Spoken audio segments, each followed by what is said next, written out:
Salam, perkenalkan nama saya Santika Punghoit dengan NIM 102-2022-0013.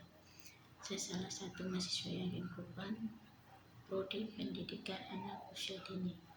Baik, di sini saya akan mempresentasikan hasil resum saya tentang dinamika historik, konstitusional, sosial politik, kultural, serta konteks kontemporer penegakan hukum yang berkeadilan.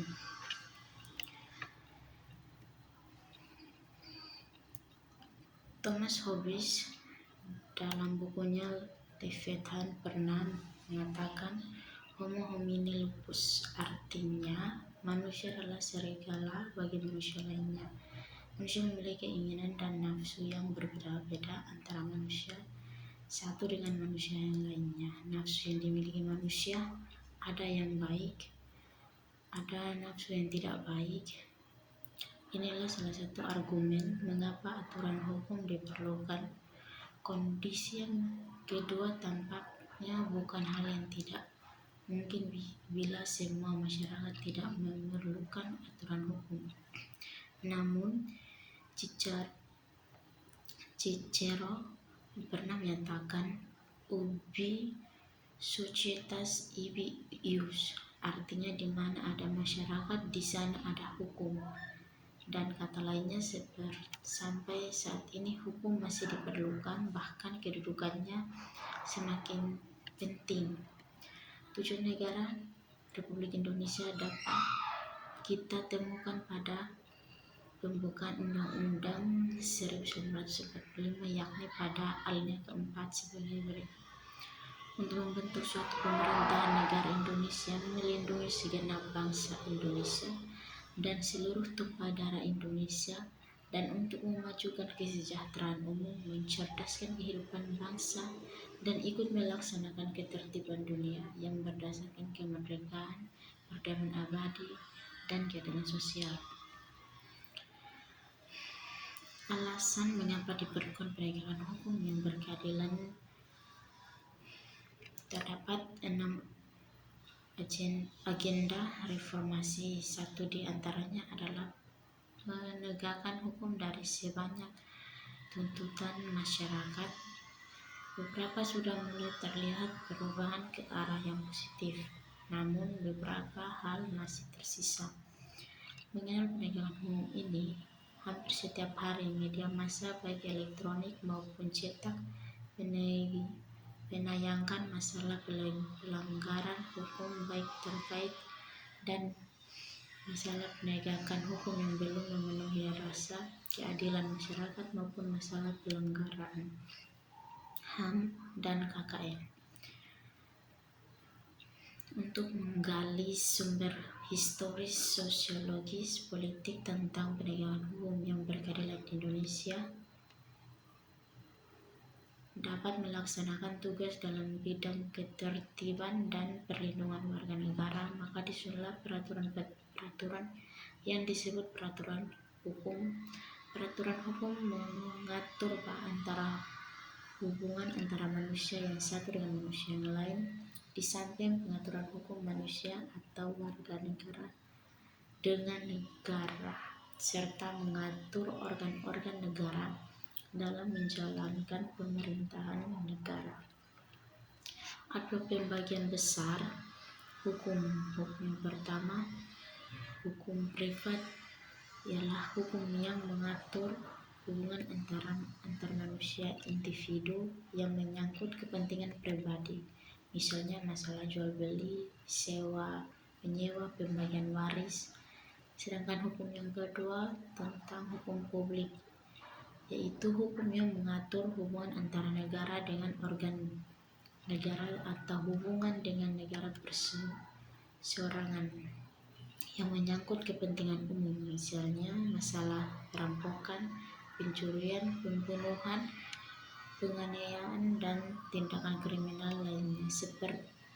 Peraturan hukum baik yang bersifat publik menyangkut kepentingan umum maupun yang bersifat privat menyangkut kepentingan pribadi harus dilaksanakan dan ditegakkan dalam kehidupan bermasyarakat, berbangsa, dan bernegara. Gustav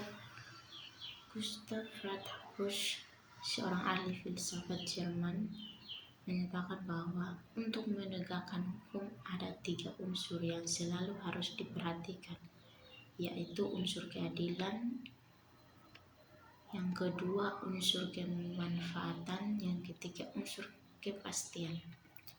Dalam upaya mewujudkan sistem hukum nasional yang bersumber pada Pancasila dan Undang-Undang NKRI nomor 1945, bukan hanya diperlukan pembaharuan materi hukum, tetapi yang lebih penting adalah pembinaan aparat hukumnya sebagai pelaksana yang penegakan hukum di negara Indonesia. Pemerintah bukan hanya harus tunduk dan menjalankan hukum, tetapi juga harus aktif memberikan penyuluhan hukum kepada segenap masyarakat, agar masyarakat semakin sadar bahwa dengan cara demikian akan terbentuk perilaku warga negara yang menjunjung tinggi hukum serta taat pada hukum, seperti lembaga penegakan hukum dan lembaga peradilan. Untuk membangun argumen tentang dinamika dan tantangan penegakan hukum yang berdaya Indonesia di era globalisasi yang penuh dengan iklim materialisme, banyak tantangan yang dihadapi oleh aparat penegakan hukum. Mereka harus memiliki sikap baca, akal mulia, dan karakter yang kuat dan menjalankan tugas. Dalam hal ini, aparat penegakan hukum harus kuat dan siap menghadapi berbagai cobaan, ujian, godaan yang dapat berakibat jatuhnya wibawa sebagai penegak hukum. Penegak hukum harus tahan terhadap upaya oknum masyarakat atau pejabat lain yang akan mencoba menyuap. Selain itu, pemerintah perlu melakukan upaya preventif dalam mendidik warga negara tersebut, melakukan pembinaan kepada semua aparat negara serta terus-menerus untuk mendeskripsikan esensi dan argumen penegakan hukum berkelanjutan Indonesia, bertujuan untuk mewujudkan peraturan hukum demi terciptanya ketertiban dan keadilan masyarakat. Apa yang tertera dalam peraturan hukum, pasal-pasal hukum material,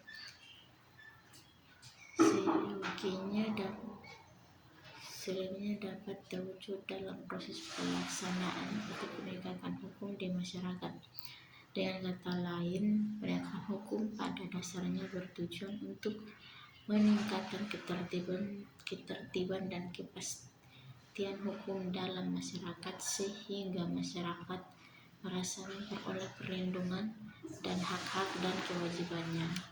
Dari fakta tersebut sangat jelas bahwa keberadaan hukum dan upaya penegakannya sangat penting. Ketiadaan penegakan hukum, terlebih tidak ada aturan hukum, akan mengakibatkan kehidupan masyarakat kacau. Negara bangsa Indonesia sebagai negara modern yang menganut sistem demokrasi konstitusional telah memiliki sejumlah peraturan perundangan, lembaga-lembaga hukum, badan-badan lain, dan aparat penegakan hukum. Namun demikian, kepastian hukum untuk memenuhi rasa keadilan masyarakat, upaya penegakan hukum harus selalu dilakukan secara terus-menerus. Baik, mungkin itu saja hasil resume saya. Sekian dan terima kasih. Salam.